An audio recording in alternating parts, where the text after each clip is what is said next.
Welcome to Good News, Bad News, the Libertarian Christian Roundtable, where every other week we challenge the status quo and give you the Libertarian Christian analysis of what's happening in your world.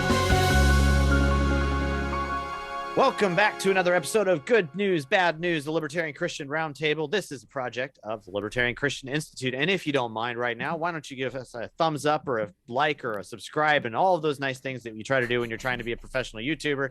We don't really know where to point. We don't really plan that out or anything. But please give us a holler. Let us know what you're thinking as well. Send us a comment. Send us a like. Send us whatever you want.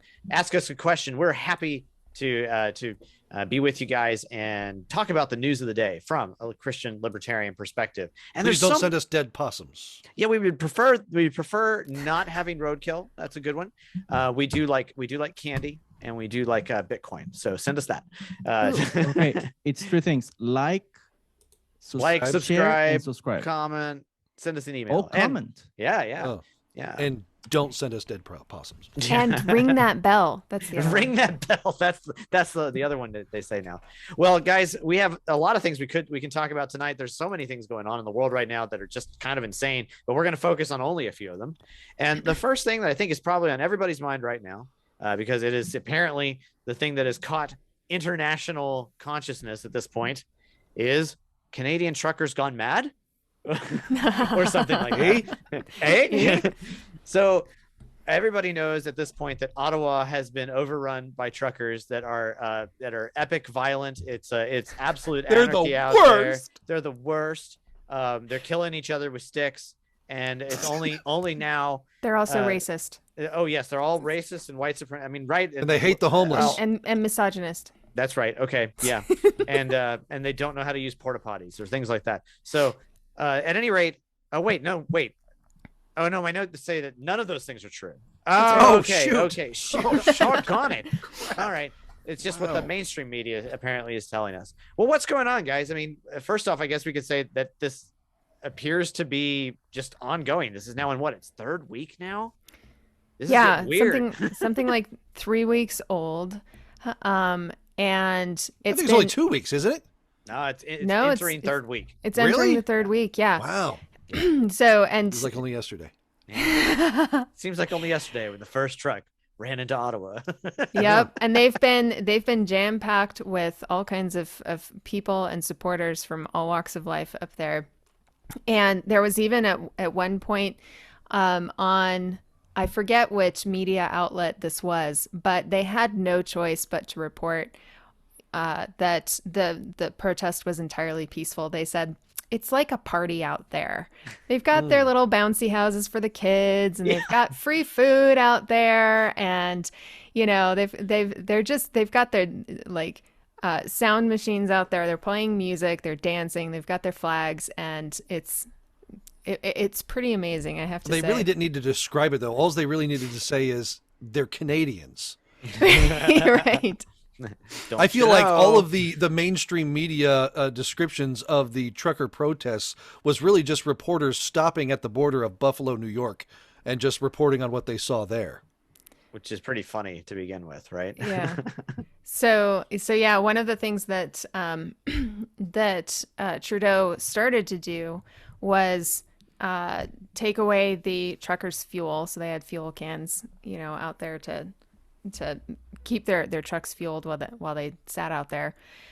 So the police started confiscating those. Then the police started confiscating firewood so that people couldn't keep warm overnight while they were out there. That didn't faze the truckers. At some point, though, the truckers started to blockade the trade ports between the United States and Canada.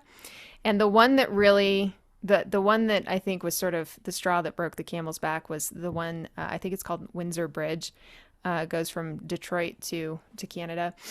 And that's the main point of entry for a lot of trade between the United States and Canada. So that freaked out Trudeau. And so then he comes out with, this, he implements the Emergencies Act, which essentially declares all these truckers terrorists. Well, and what's really interesting about that, right, is that the Emergencies Act is specifically supposed to be, apparently, for dealing with terrorism. Right. Even though Exactly. it has never been invoked, even when terrorism was a problem in Canada. So now that they're actually invoking the Emergencies Act, it does kind of raise the question, folks, kind of like, you know, if it wasn't ever really for the terrorists, then is it really just for population and the controlling the population at large? What? I feel like we had this conversation way back when the USA Patriot Act was passed. Does it sound familiar, fellas? Yeah. You know, so it's interesting. These things parallels could never be used there. on their own people. Yeah, Wow. these yes, would never would be used on their own people. But yet that's the first time it's invoked is the first time. Yeah, is immediately when they do it. So far, the truckers aren't even fazed by that. Like I've seen videos coming out since Trudeau made that announcement, and they're like, "Sorry, we've got nothing else to lose. We're staying put." These are guys who drive trucks over the frozen tundras of Canada. You can't faze them. Yeah. Like, what are you going to say?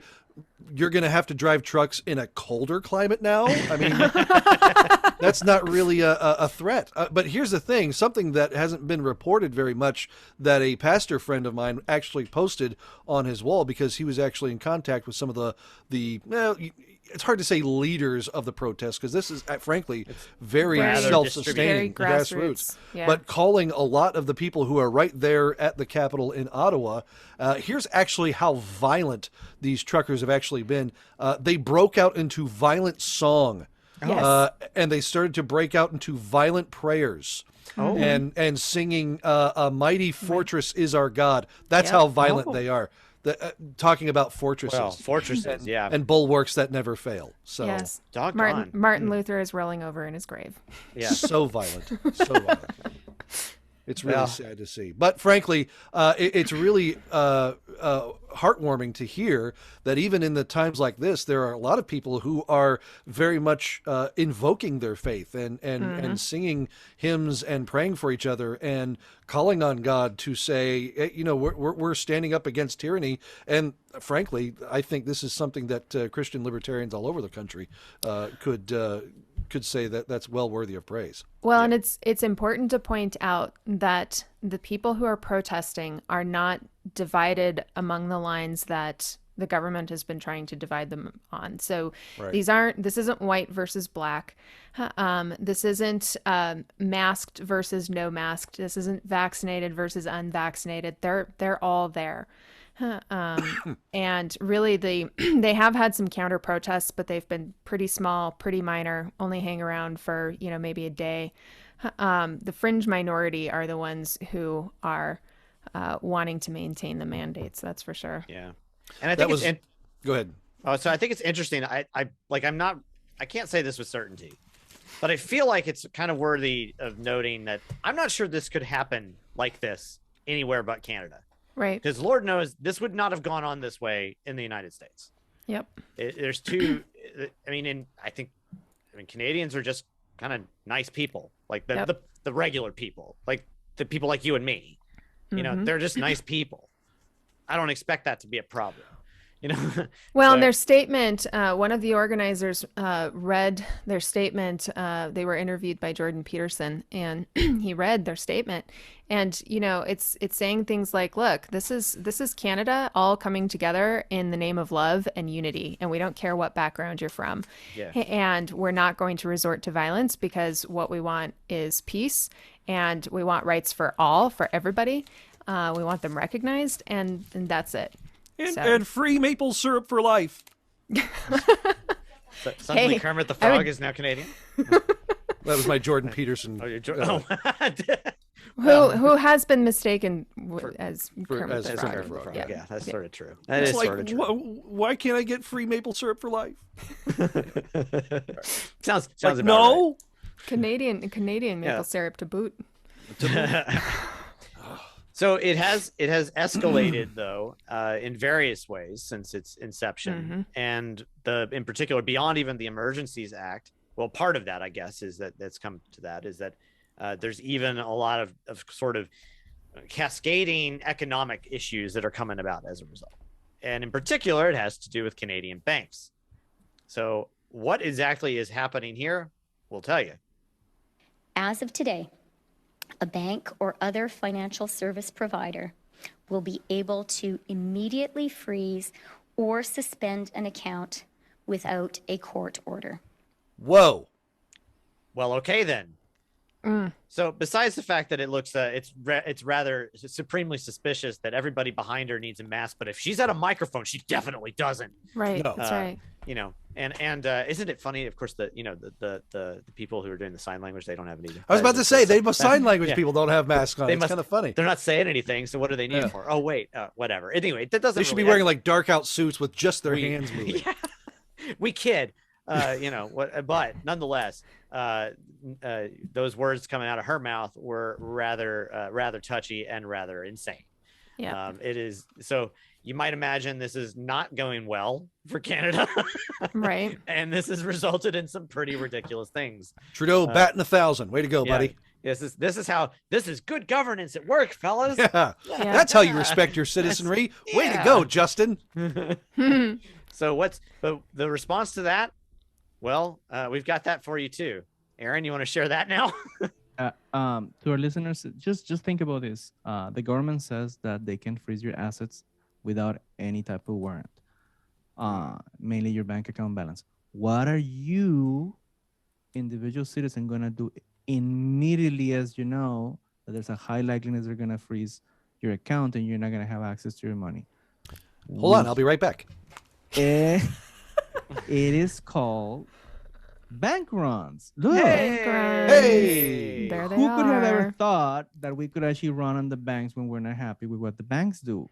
Oh, we control bank activity by just literally saying, I don't want to do business with you anymore. And there you go. This is a signal. It's not the bank runs it themselves, but it's a signal that banks cannot handle the amount of withdrawals that they're getting right now, because obviously what's going to happen when you're not sure that your money is going to be there when you arrive, you're going to go as soon as possible to go get money out of your bank account. This was so predictable that is ridiculous. There's many things that haven't happened lately. Would you like to make any other predictions as to what the next steps would be? Because I've got a few. Go for it. Well, the banks then call into the government and say we're getting bank runs and we're losing our deposits. That makes our assets not worth as much at this point. And the government says, don't worry, we'll cover you and we'll start creating more money. Which Time for a bank holiday. Oh, yay. So then you get inflation and other things, and it just causes more economic trouble because Justin Trudeau doing great, bud. Batting 1,000. Yeah. Hey, when do we get to stop pretending that the government does anything good? Yeah.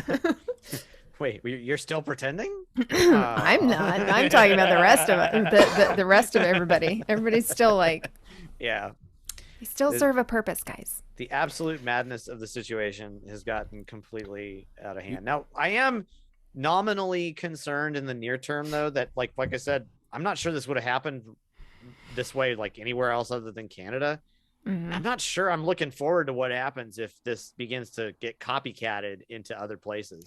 For one, just because I don't necessarily think that other governments are going to behave the same way. I think it could get, or the people themselves, that it would get, much more chaotic, much more quickly, and that the government response would just be, summarily wild in response. Well, but on the other hand, Canada's actually provided for us a great example, right? And so they've shown the world that this isn't left versus right. This isn't vax versus unvaxxed. Like, they've shown the world how to actually do it. So, there is at least the potential that, that repeat versions of that. And they are coming, by the way. There's a U.S. convoy that's said to get started on March 6th, heading to D.C. And I read today that there are trucker protests in Israel and Italy starting as well. And France has been crazy with protests lately. There are protests across the world, and so this is pretty real. The example is what I think we should seize upon, and that of peaceful non-compliance is actually like I've even recorded this week with Chrisanne Hall of Liberty First Society, a podcast that should be going up maybe even this week, I think. Can't remember. But that's coming up. And they, peaceful noncompliance and is a prime way of resistance without resorting to revolution. Well, and it's quite frankly, the fact that the Canadian protesters did not respond to Trudeau's escalations with violence just showed how desperate Trudeau looks. Oh yeah, and he looks like a freaking baby. so that's why, like, I've heard libertarians say this. At some point, it's got to turn violent, and it's like no, not at all. Because the more that we remain peaceful, the more crazy and desperate they look, and quite frankly actually are. The other thing that I saw were clips from Parliament, and there are people in Parliament, in Canadian Parliament, who are challenging Trudeau now. They don't agree with what he did, and Trudeau is said to have ran out of Parliament without defending himself whatsoever. Well, and he called on the military to even remove the truckers, and the military was just nah. And they said no. Yeah, the military said no. There was a picture today. There was a police line, and facing them were Canadian veterans. So, and when you have videos going viral online of little Canadian children going up to police officers and handing them flowers, I mean, you can't say, wow, these people that are protesting are on the wrong side of history. Yeah, right. That's an optic that you just can't get over, the fact that you're going to win a lot of people to your side. Frankly, I love it because it's just a big, giant sit-in. And it's just what is great when you just say no. Yeah, We exactly. just have to say this, is if he does not have the military on his side, he does not have power. Exactly. Yeah. So it's just a matter of time. It'll be really interesting to see where it all goes. And I guess where I'm thinking is, what I'm thinking is, take the example, and if you're gonna do something like that, realize that it was not the fact it was trucks, right? It was not the fact that it was horns blaring or anything like that. The key was the peaceful part of it. And the moment that you decide that that's not going to be the part that you have emphasized, you will lose. So I guess that's what I'm concerned about, down the line for any. It's as if you don't trust the American people not to burn down their own cities. Yeah, we saw how that's gone in a mostly peaceful protest. Yeah, I mean, it's just mostly at that point. But well, guys, that's been obviously a great topic to get on and to harp on for a while. There are other particularly sad things going on in the world, though, and I think it's worthwhile to probably bring up the topic of Ukraine just for a little bit. And I think that it's worthy of noting here that despite the fact that there's a lot of great peaceful resistance going on all over the world, that we still have wars and rumors of wars ahead of us. And that is not something to be despondent about in the shall we say, generally speaking, eschatological sense from a Christian point of view. But what we do need to be aware of is that this is a real thing. And we are beginning to see, the monumental dare we say disinformation from our own government at this point in hawking for this war, and it's not looking great. Well, the historical precedence is that wars are in part distractions. So I don't think it's any coincidence that you have a global protest against against all of these lockdowns, all these measures, and suddenly the powers that be want to start another war. Like, I don't think that's a coincidence at all.